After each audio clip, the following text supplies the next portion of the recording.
I never thought a girl like me, ordinary, quiet, and invisible to the world, would catch the attention of a monster. I dreamed of love once. The kind from storybooks. The kind that sets you free. But my story didn't begin with flowers or sweet confessions. It began with a van, a blindfold, a whisper in the dark, "You're mine now." They say love can bloom in the strangest places. But no one tells you what it feels like to fall in love with the man who kept you in a cage. My name is Mayan. I was 22 when my life was stolen. I had just graduated from university, fashion design major. Big dreams. Small steps. That night, I went out to buy bread for my mom. The same alley.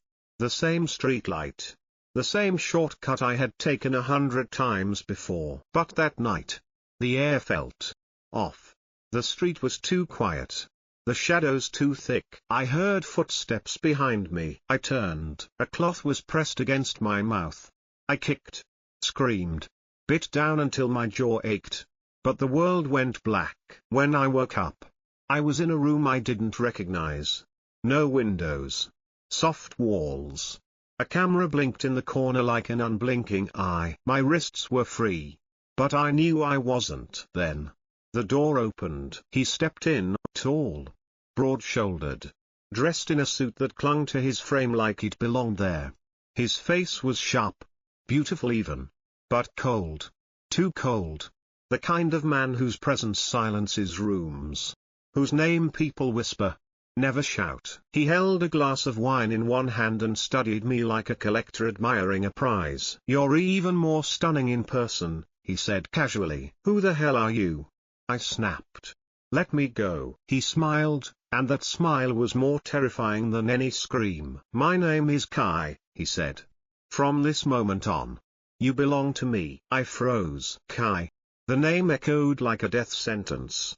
A Mafia king. Drug lords bowed to him. Police feared him. His empire stretched across borders, and now, I was inside it. "You're insane," I spat. "You can't keep me here." He took a sip of his wine. "Not forever.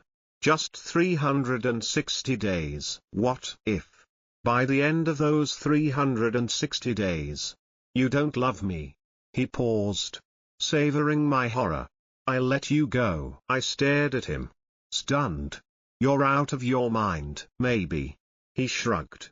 "But I always keep my promises." He left without another word. And I was left screaming into silence.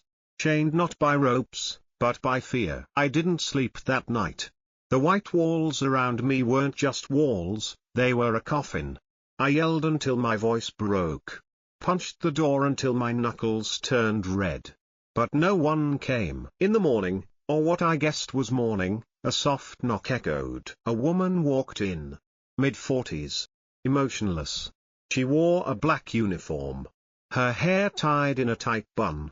She looked more like a soldier than a maid. "Miss Mayan," she said. "I'm Lynn. I'll be taking care of you while you're here." She placed a tray of food on the table. "I'm not staying here," I hissed. "I want a phone. I want to call the police." She didn't flinch. Didn't speak. Just turned around and walked out. The door locked again. I threw the tray against the wall. Later that day, he returned. Kai, wearing a dark button-up. Sleeves rolled up to reveal ink, a dragon curled around his wrist, rising toward his neck. No guards. No weapons. Just him. And that was more than enough. "I thought you'd eat," he said. Voice amused. "Why are you doing this to me?" I demanded. Heart pounding. "What do you want?" He walked closer and placed a calendar in front of me. Every day was marked. Numbered, like a countdown. Day 360 was circled in red. "Final day, the decision." "You'll stay here," he said. "And you'll live by my rules. Every day. I'll give you a reason to fall for me. If you do, we rewrite our ending. If not, you're free." "You think I'll fall for my kidnapper?" I hissed. "What the hell is wrong with you?" He stared at me. Something unreadable in his eyes. "You challenge me. That's why I chose you." "You're sick." "Perhaps," he said. His voice barely a whisper. but I'm very patient. He stepped so close I could smell the faint scent of cedarwood and danger. But he didn't touch me. Tomorrow, he said, I'll take you out of this room. Show you the rest of your new home. But listen closely. Mayan, his voice dropped. Sharp as ice. If you tried to escape, I won't lay a hand on you. But I will hurt the people you love. My heart cracked. He knew. He knew about my mother. I couldn't breathe. I couldn't move. He smiled and left. That night, I sat in the corner, shaking. Not from cold. From rage. I picked up the calendar, took a pen and slashed a red X through the first day. Day 1, hatred. Day 2, fear. Only 358 days left. I wasn't going to break. He thought I'd fall in love with him. He didn't know who I was. I would survive him, or destroy him. The third day began with a soft knock, followed by the same emotionless voice, Miss Mayan. Please get dressed. I didn't respond. The door unlocked anyway. It was Lynn, the cold-faced maid who seemed more like a soldier than a servant. She carried a sleek black dress folded over her arm. The kind of dress a doll would wear. Elegant and tight. I'm not wearing that, I said flatly. You'll be escorted out of the room in 10 minutes. She replied, placing the dress on the bed. If you refuse, someone else will dress you. The door clicked shut behind her. For a long moment, I stood frozen. Then I grabbed the dress with shaking hands. My pride screamed not to cooperate, but fear whispered louder. He knew about my mother. That alone was enough to make me obey. For now, exactly 10 minutes later, 2 guards in black appeared. Their faces unreadable, eyes hidden behind sunglasses. They didn't speak. One of them gestured for me to follow. We walked through a narrow hallway. And then, the world opened. I stepped into a palace. Marble floors that glowed like glass. Crystal chandeliers dripping like frozen rain. Walls lined with priceless art. Red roses blooming in vases taller than me. It was stunning. And suffocating. Beauty shouldn't feel this hollow. And then, he appeared. I descended the grand staircase like a king. Every movement precise, controlled. His shirt was ivory white today. Sleeves rolled back to reveal the coiled dragon tattoo. His eyes met mine. You clean up well, he said casually. This place is insane, I whispered. Who lives like this? He smirked. I do. I don't want to see any of it. But you will, he replied, stepping closer. Because I want you to see the world I built. And the one I want to place you in. I laughed bitterly. You think showing me chandeliers will make me forget you kidnapped me? No, he said, his tone shifting. But I believe time changes people. Even hatred rots. He gestured toward the massive windows. Outside was a walled courtyard, surrounded by guards in black suits. Earpieces gleaming under the sun. Don't be fooled by the sunlight. Mayan, he said softly. This is a cage. But it's a golden one. My chest tightened. I'll never love you, I spat. He raised a brow. You've got 357 days to prove that. The rest of the day was a silent war. He gave me a tour of the estate, the private indoor pool, the massive library, the rooftop garden where roses bloomed unnaturally red. Every detail screamed perfection.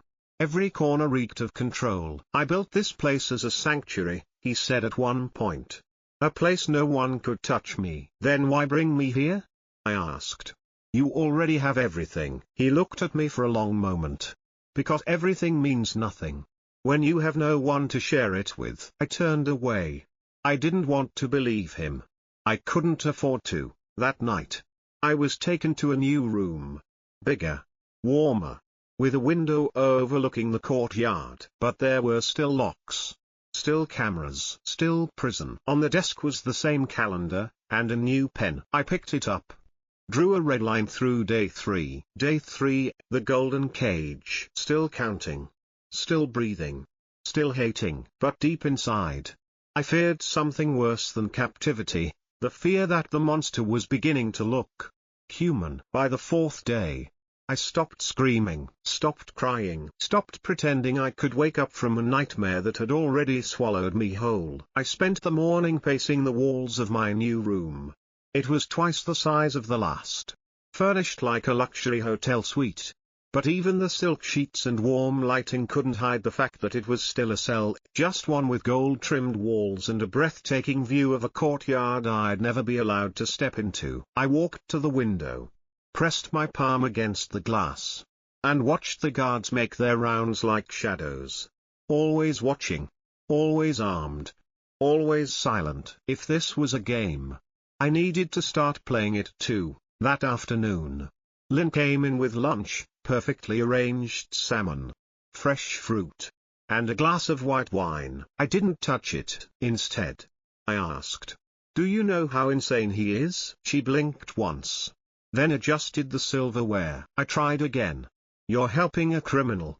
You're helping him keep me here." Lynn looked up, and for the first time, I saw something behind her eyes, not cruelty, not sympathy, but fear. "I'm helping you stay alive," she said quietly. Then she left. Her words hit me harder than I expected. Stay alive? Was there something worse than Kai outside these walls? That night, Kai invited me to dinner. Not asked. Invited. Which meant refusing wasn't an option. I was escorted to a private dining room that looked like it belonged in a five-star Parisian hotel. Candles flickered on the long mahogany table. Violin music played softly in the background. He sat at the head of the table, waiting, a glass of red wine in his hand. His expression unreadable. I sat across from him, arms crossed. "So what is this? Your version of romance?" He chuckled. "Something like that." "You're wasting your time." He poured me a glass. "Time is the only thing I have too much of." For a moment, we just stared at each other. Then I said, "Why me?" He tilted his head. "Because you were the only one who looked me in the eye like I didn't own the world." "I still don't think you do." He smiled. "That's why I like you." I hated the way my heart skipped when he said that. I hated the warmth in his voice. I hated the fact that he wasn't entirely a monster. But I also hated that he was winning. After dinner, on the way back to my room, I saw something strange. Down one hallway, a door was left ajar. No guards. No cameras.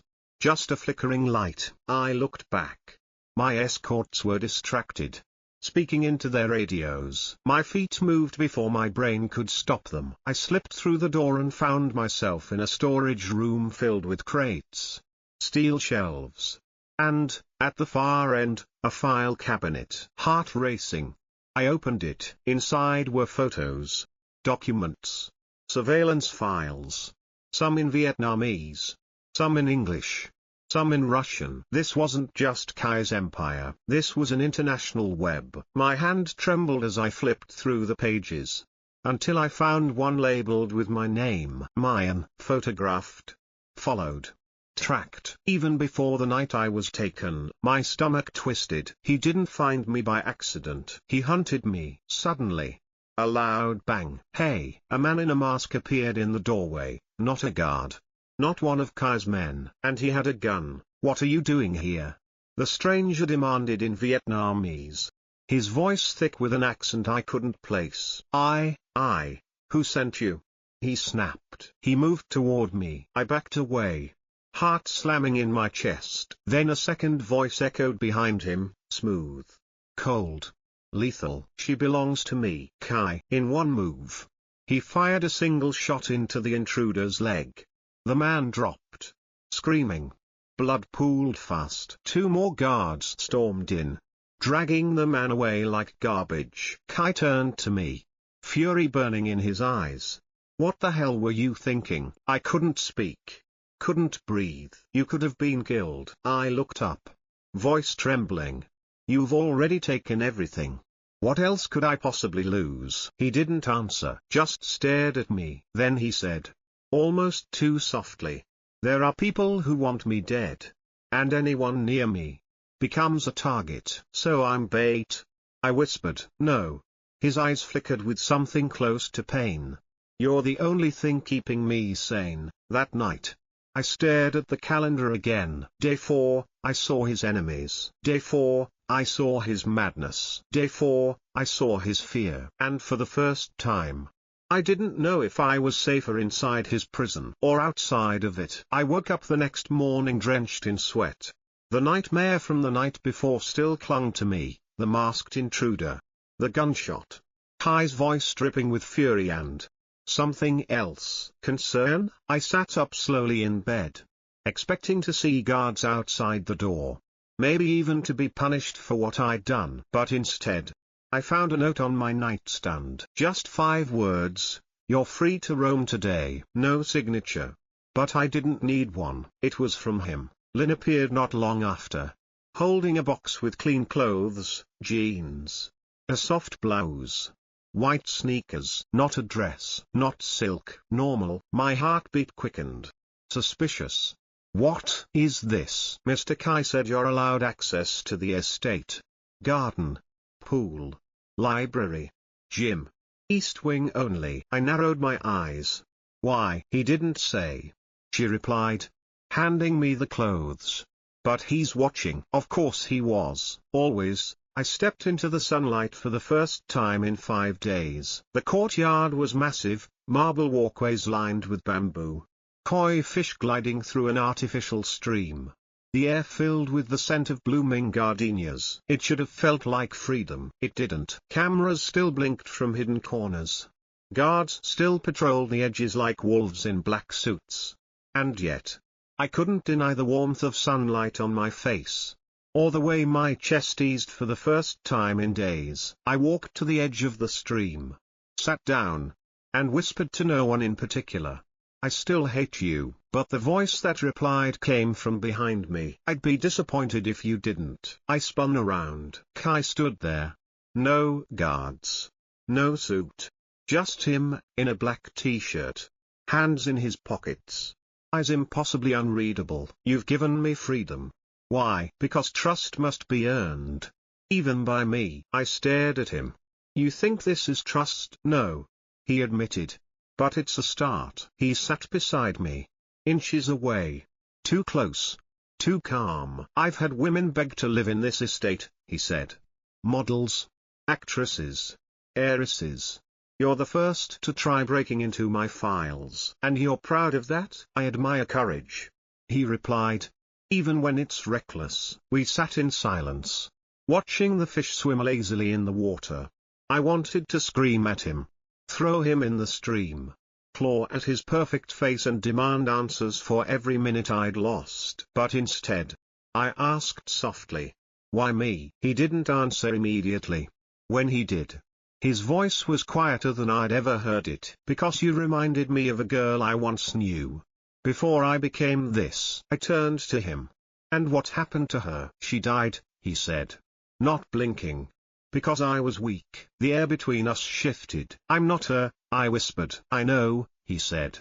"But you make me feel like maybe I could be human again." I stood up, shaking off the weight of his words. "I didn't ask to fix you, Kai." "No," he said. "But you already started." That night, I returned to my room, no longer locked, no longer watched from inside.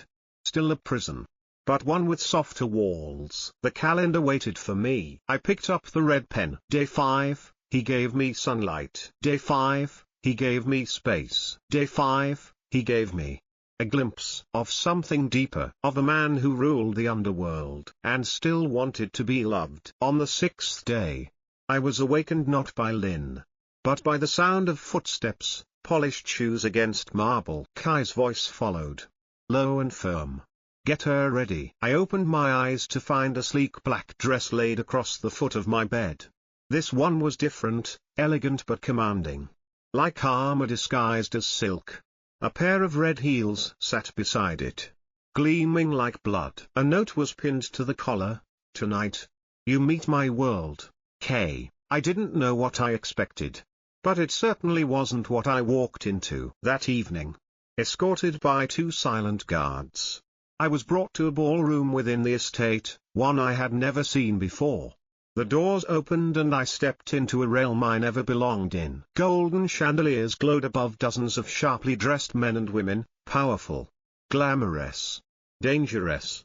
The air buzzed with whispered alliances and silent threats. I stood near the center, dressed in all black. No tie. His watch gleaming under the lights. When he saw me, his eyes didn't leave mine. He didn't smile.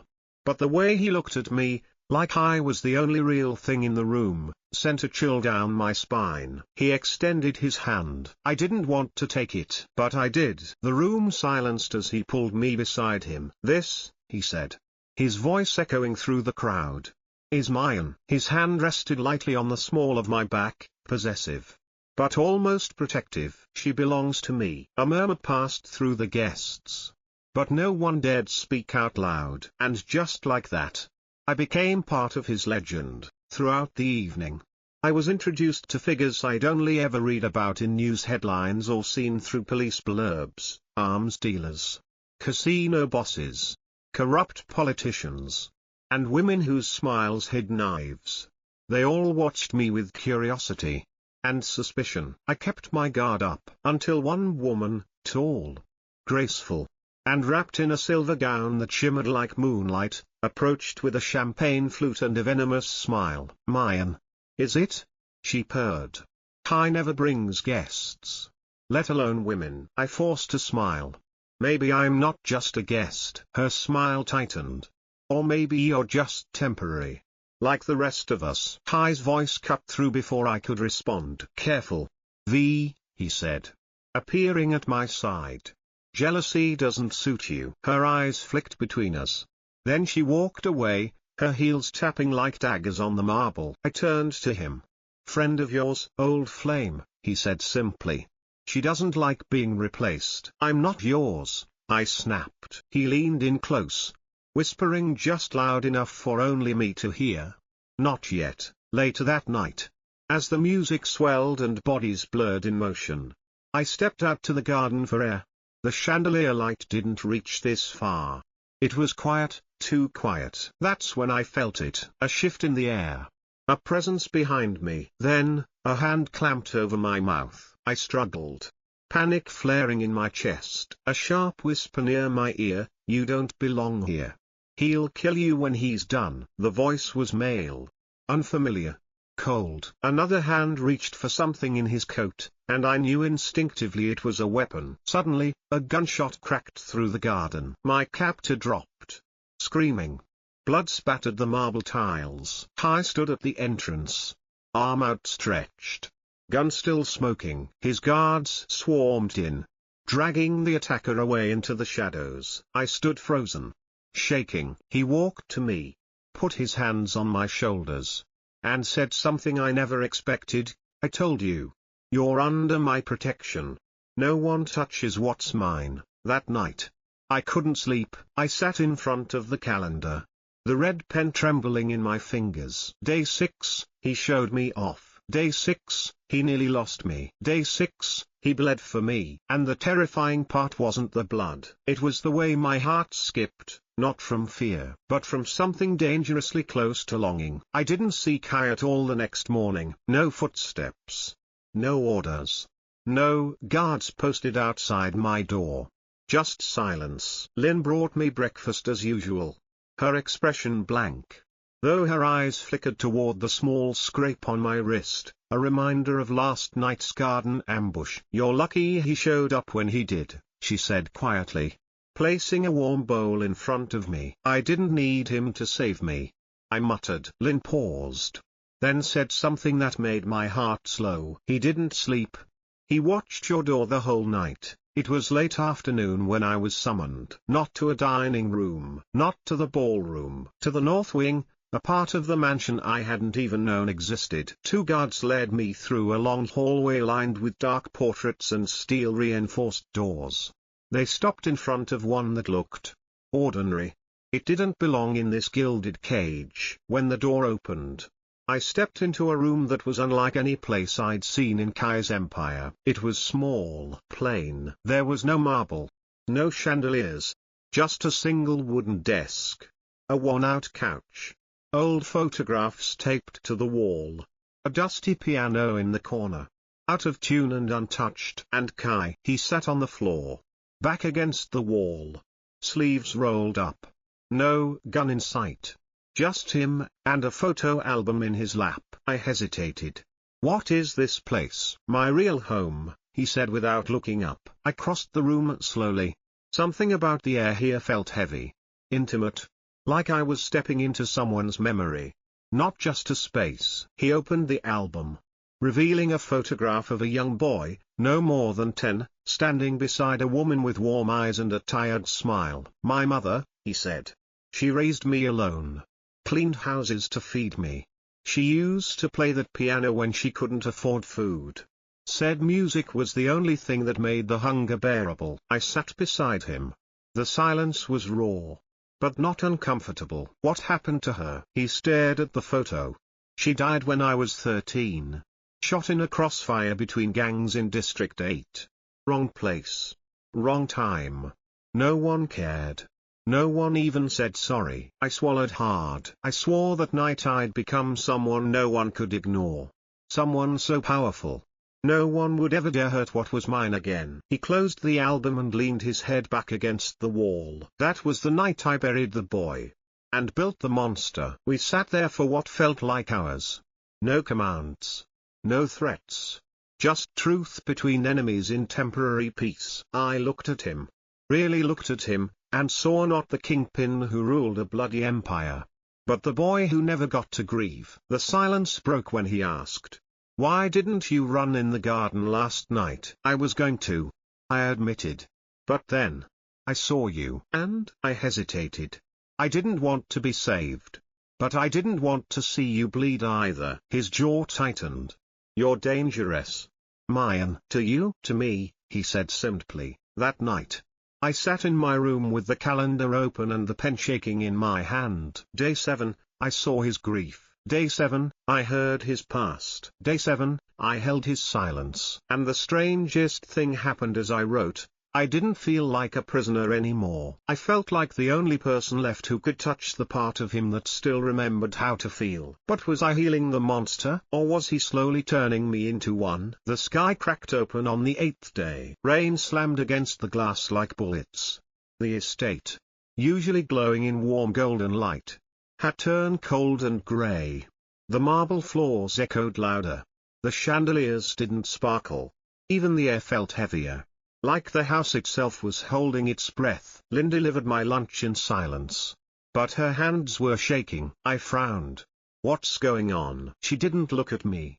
Something's happened. Before I could ask more, the door shut. Minutes later, a loud bang echoed from the west wing. Another. Then shouting. Footsteps. Slamming doors. And finally, silence. A terrible, suffocating silence. Hours passed before Kai appeared. His black coat was soaked. His hair clinging to his forehead. Blood stained the cuff of his shirt, not his, but someone's. His jaw clenched. His eyes blazing with a fury I hadn't seen before. He didn't speak at first. He just looked at me. And for the first time, I saw fear in him. But not for himself. For me. "They found the garden cameras," he said. Voice like gravel. The intruder that night wasn't acting alone. I stood frozen. What does that mean? It means someone inside my circle, someone I trusted, tried to kill you. The words hit harder than I expected. Not just because someone had betrayed him, but because he saw it as a betrayal against me. I stepped closer. "And what are you going to do?" His eyes didn't blink. "I'm going to burn everything they've ever loved." I grabbed his arm before I could stop myself. "Kai." He turned sharply, gripping my wrist, not roughly, but firm enough to remind me who he was. "I told you before," he said, voice dangerously low. "This world doesn't forgive softness. You were supposed to be safe inside this house, and they tried to take you from me." I didn't flinch. "I'm not yours," I said quietly. His hand loosened. "But you're the only thing that still feels real," he whispered. That night, thunder shook the windows. I couldn't sleep. I sat curled in the corner of my room, knees hugged to my chest, staring at the door, waiting for the storm to pass, inside and out. Then I heard it. A soft knock. He entered without waiting. Kai didn't speak. He simply sat across from me on the floor, dripping wet, breathing hard, like he'd just run through a battlefield. In a way, maybe he had. I was 13, he murmured. Voice raw. When I held my first gun, I thought it made me feel powerful. He looked at me then, really looked at me. But tonight, when I saw that bullet hit the edge of your dress instead of your skin, that's the first time in years I felt truly powerless. My throat tightened. He leaned back against the wall. I've killed for less than what they tried to do to you. But this time, it's not revenge. I waited. It's war. By dawn, he was gone again. But the rain still fell. And so did I. Not into a trap. Not into his arms. Into something much darker. Understanding. I marked the calendar with trembling fingers. Day 8. Someone wants me dead. Day 8, he declared war. Day 8, I didn't stop him. And maybe the scariest part? A small, treacherous part of me wanted him to win. The rain didn't stop. Not by morning. Not by midday. It kept falling like the sky itself was grieving. The mansion had never been this quiet. No violin music. No footsteps echoing in the halls. No guards visible in their usual places. Something had shifted. And it was no longer just a game between me and Kai. It was survival. That afternoon, Lynn came in with tea, no words. No smile, just a small, folded envelope tucked discreetly beneath the saucer. When she left, I opened it with shaking fingers. Inside was a single sentence: watch the man with the green tie. No signature, just a warning. That evening, Kai summoned me to the study. Not the grand dining room. Not the balcony. This room was smaller. Darker, filled with shelves of books, surveillance monitors, and an antique globe with a hidden weapon cache inside. He stood near the window, sipping from a glass of amber whiskey. Eyes narrowed as lightning lit the sky outside. They'll strike again, he said without turning. Traitors never try just once. I stepped closer. Do you know who it is? His silence was louder than any answer. He finally spoke. There are 4 people in this house with the access to disable my guard and security. Fuck. My driver. V. The woman you met at the party. Hui. My tech specialist. And Bao, my most trusted lieutenant. I froze. Bao. I'd met him on the first day I entered this mansion. Always by Kai's side. Quiet. Loyal. Invisible. But at last night's party, I remembered something. Green tie. He was the only one wearing one. I didn't know what compelled me. But I slipped out of my room later that night and made my way to the control room, the place I'd seen in the surveillance files. It wasn't guarded anymore. Either Kai had removed his men, or they were dead. Inside, screens flickered with camera feeds, and one monitor was black. The garden cam. I clicked to open the backup archive. Playback. Rewind. And there he was, a man in a green tie, standing behind a wall, watching me before the masked intruder even stepped out. Watching. And signaling. It was Bao, Kai's right hand. His ghost. His Judas. The air left my lungs. I should have run to Kai. I should have told him everything. But I didn't. Instead, I sat frozen in the chair. Heart pounding with something I couldn't name. Fear, no, betrayal. Because in some twisted way, I had started to trust Kai's world, to feel protected by it. And now, even that had a crack in it. I went to bed that night with the envelope still clutched in my hand. I didn't sleep, didn't blink, just stared at the ceiling and wondered, what happens when the monster is betrayed by the only man he trusts? What happens if I'm the one who tells him? The calendar waited for me, and I marked it with a single shaking line. Day 9, I found the traitor. Day 9, I buried the truth. Day 9, I'm no longer innocent. And maybe I never was. I told him. At dawn, with the sky still bruised and the world half asleep, I walked into Kai's office with the folded envelope in my hand, the one that had haunted me for a full sleepless night. He was standing at the window again. The same glass in his hand. The same storm in his eyes. Only this time, it wasn't raining. It was quiet. Too quiet. I know who betrayed you, I said. His back stiffened. He didn't turn. Who? I walked closer. Step by step. Each one heavier than the last. Bow. Silence. Then a slow, deep inhale, like he'd known all along. But needed to hear it from someone else. When he finally turned to me, something in him had cracked. Not broken. Just shifted. How do you know? I placed the envelope on his desk. Someone warned me. I checked the footage myself. He was in the garden before the attack. Signaling. Watching. He was never protecting me. I stared at the paper like it had teeth. Then he whispered. Almost to himself. He saved my life when I was 16. Pulled a bullet out of my shoulder.